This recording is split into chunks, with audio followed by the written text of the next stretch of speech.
ډېری محصلین د پوهنتونونو تړل کېدو او د لوړو زده کړو نامعلوم برخلیک اندېښمن کړي دي. دوی وایي د کرونا وبا او په دې وروستیو کې سیاسي تحولاتو له امله ښوونیزو بنسټونو ته سخت زیان اوښتی او دې چارې دوی اندېښمن کړي دي.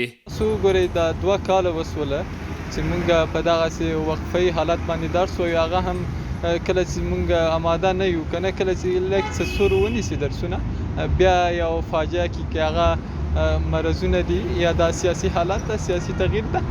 واقعا یک چالش است، بدلیل از اینکه حتی اگر یک سمستر، حتی اگر یک ساعت درس یک محصل به تعویق میفته، روی آینده تحصیلی از این اثرات منفی به جا میگذارد. محصلین وایي د اوسني حکومت چارواکي دي د پوهنتونونو او لوړو زده کړو بهیر پر وړاندې پرتې ستونزې ژر تر ژره حل کړي، ځکه د دوی په خبره د زده کړو په بهیر کې نور خنډ او ځنډ ورته د منلو نه دی.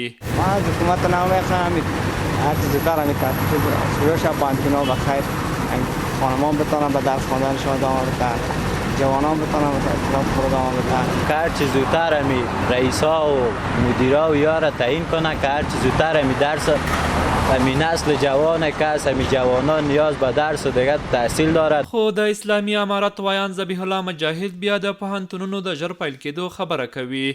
نوموړی وایي د پوهنتونونو د درسونو پر وړاندې پرتې ستونزې په دې معنا نه دي چې دوی ښوونیزو بنسټونو ته پام نه کوي. د نوموړي په وینا هڅې روانې دي تر څو ژر تر ژره د پوهنتونونو دروازې د محصلینو پر مخ پرانیستل شي. ځینې کارونه سوي هم دي تر یو حده پورې پوهنتون ته انشاءالله زمینه مساعد سي، خو هر څه به انشاءالله ډېر زر وسي. او یو بل ماته داسې ښکاري چې مخکې له دې چې موږ راسو ماته ښکاري رخصتۍ هم یې د پوهنتونونو د نهادونو تعلیمي رخصت سوي وو. د کرونا مسایل هم یو چالش و چې موږ یې ځنډولي وو، بېرته صحت تامین او اجازه واخیستل سي. دا مسایل هم په دې کې ګډ سوي دي، خو دا په دې معنا نه ده چې خدای نخواسته بندېږي به یا به نارسایي ورته کېږي. امید ده چې زر به دا کارونه بېرته پیل سي، تعلیم به بېرته په خپل عادي بڼه باندې روان وي، پوهنتونونو دروازې به خلاصېږي. د یادونې ده چې لوړو زده کړو وزارت څه موده وړاندې خصوصي پوهنتونونو ته د درسونو د پیل اجازه ورکړه، خو دولتي پوهنتونونه لا هم تړلي دي.